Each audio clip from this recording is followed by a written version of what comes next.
असत्य के देवता, गुलामों के राजकुमार, असत्यवादी राहुल चंद्र को आपने अक्सर गुर्राते हुए देखा होगा कि मैं आज संसद में बोलूंगा तो भूकंप आ जाएगा, आज मैं एटम बम फोड़ूंगा, अब मैं हाइड्रोजन बम फोड़ूंगा, अब मैं ये बम फोड़ूंगा, वो बम फोड़ूंगा।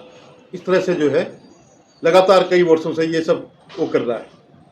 लेकिन जब वो बम फोड़ता है ना, एक्चुअली बम नहीं होता है, वो जो उनका जो पाचन तंत्र है उससे जो गैस निकलती है वो निकलती है, वो उसी को समझता है कि हाँ मैंने बम फोड़ दिया है। और जो उसके गुलाम हैं वो उसको एक दैवीय सुगंध मान करके इसका प्रशंसा करते हैं, उसका गुणगान करते हैं कि क्या बम फोड़ा, वाह वाह वाह जो है।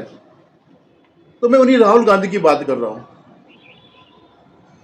जो जो कि जिनका पूरा राजनीतिक जीवन, मतलब जब से ज्ञात इतिहास है हमें, उनका झूठ के अलावा सत्य पर कोई विश्वास ही नहीं है।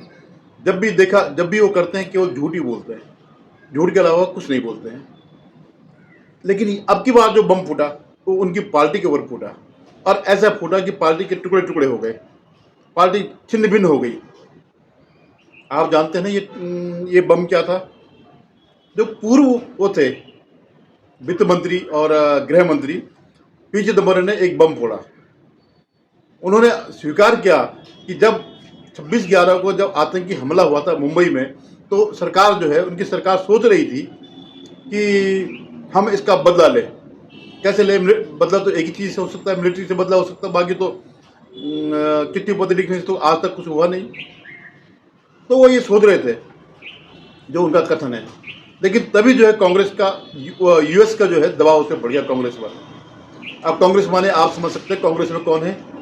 सोनिया गांधी। सर्वे सर्वा जो है, चाहे यूपीए हो या कांग्रेस हो, आज भी जो है उसका उन्हीं का वर्चस्व है। तो अमेरिका ने जो है उन पर दबाव डाला कि आप कोई वो नहीं करेंगे, आप कोई बम नहीं फोड़ेंगे, बम माने आप कोई इसका जो है बदला नहीं लेंगे, कोई सैनिक कार्रवाई नहीं करेंगे, कोई युद्ध नहीं करेंगे।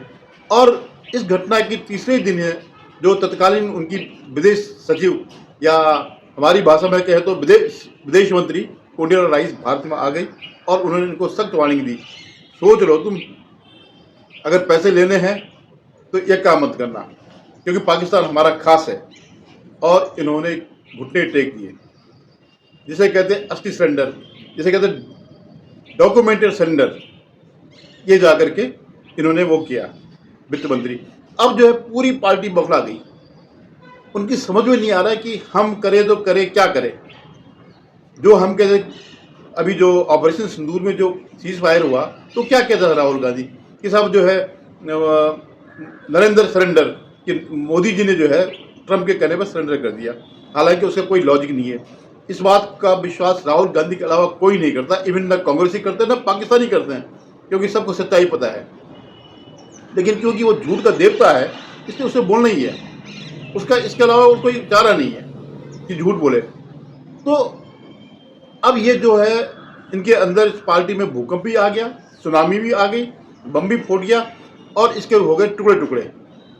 वो जो कहते हैं ना, एक दिल जो टूटा उसके टुकड़े उसके हो गए टुकड़े, कुछ इधर गिरा कुछ उधर गिरा। वही स्थिति होने वाली है। और ये कहाँ पर बैठा हुआ? कोलंबिया में। अब कोलंबिया का कनेक्शन आप सब जानते होंगे, तो बहुत संभव है कि ये वहीं के वहीं सेटल हो जाए और यहाँ पार्टी बिखर जाए। देखिए, मैं एक बात कह रहा हूँ, ये छोड़िए जो हुआ जो होता है, इसका झूठ का कोई बात नहीं है। लेकिन मैं ये कह रहा हूँ कि किस तरह से कांग्रेसी सरकारों की वजह से हमारी सेना बदनाम होती है। ये पहला सरेंडर नहीं है। इससे पहले आपको याद होगा 1948 में जब भारतीय सेना कश्मीर में लड़ रही थी और जो पाकिस्तानी सेना और उसके कबायली जो थे उनको भगा रही थी, बहुत कुछ भारत की सेना ने उनको कश्मीर से खदेड़ करके काफ़ी दूर तक पहुंचा दिया था। और सिर्फ 1 महीने का 15-20 दिन का टाइम और चाहिए था भारतीय सेना को पूरे पीओ को, जो पाक ऑक्युपाइड कश्मीर है, उसको लेने के लिए। लेकिन जवाहरलाल नेहरू ने क्या कर दिया? युद्ध विराम कर दिया और कहाँ ले गए? यूएनओ में। आज तक वो जो है वो मामला वहीं का वहीं फंसा हुआ है। अभी तक हम पीओ के जो है अभी तक उनके पास है। हालांकि देखना ये होगा कि पीओ के की हमें जरूरत है या नहीं है, क्योंकि इस बीच कितने रेडिकलाइज हो गए होंगे वो लोग।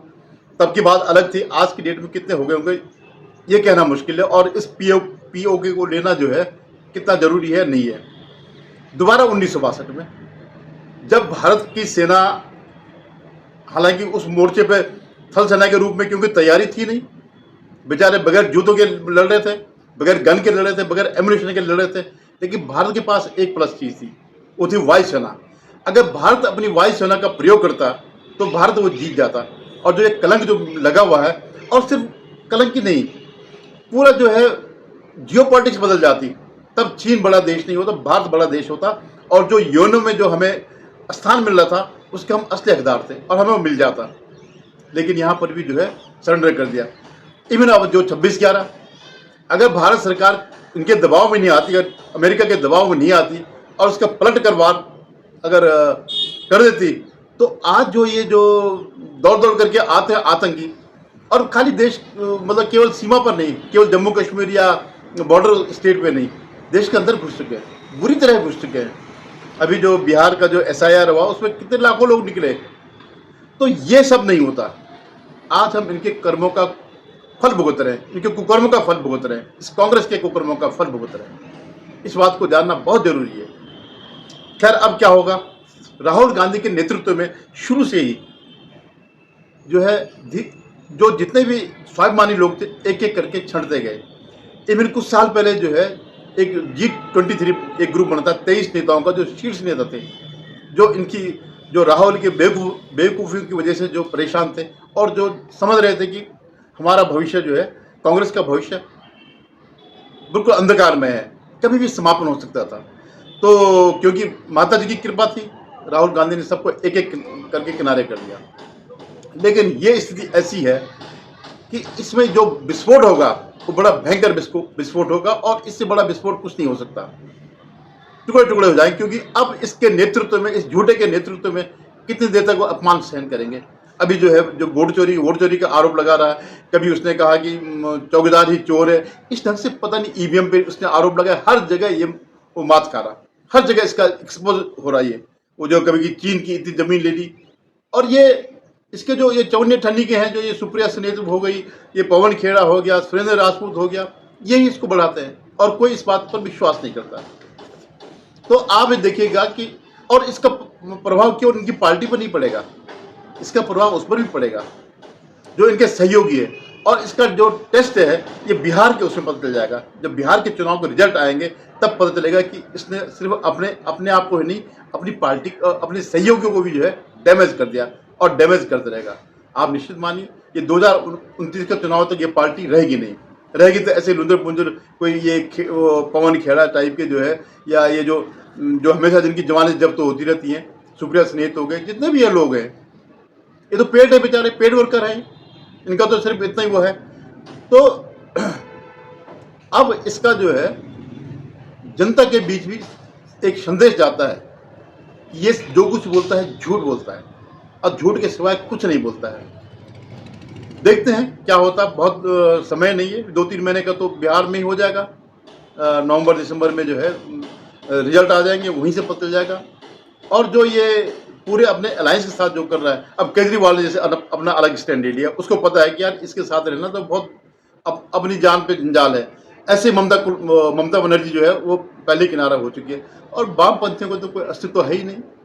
वो भले ही रहे, वो खाली एक इनका गिरोह है, उसी गिरोह में जो है वो जो इसको उल्टी सीधी पट्टियाँ पढ़ाते कि देख हाँ तुम ऐसा कर। अब देखिए, आप सोचिए इसका बड़ा लीडर में कौन है कि वो कन्हैया कुमार, टुकड़े टुकड़े गैंग का।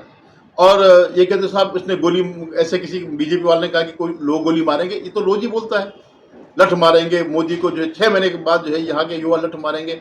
और भी जो है इसी की वजह से मोदी तेरे जो वो नारे लगते थे, कब्र खुदेगी, और किस तरह से ये सब बातें हुई।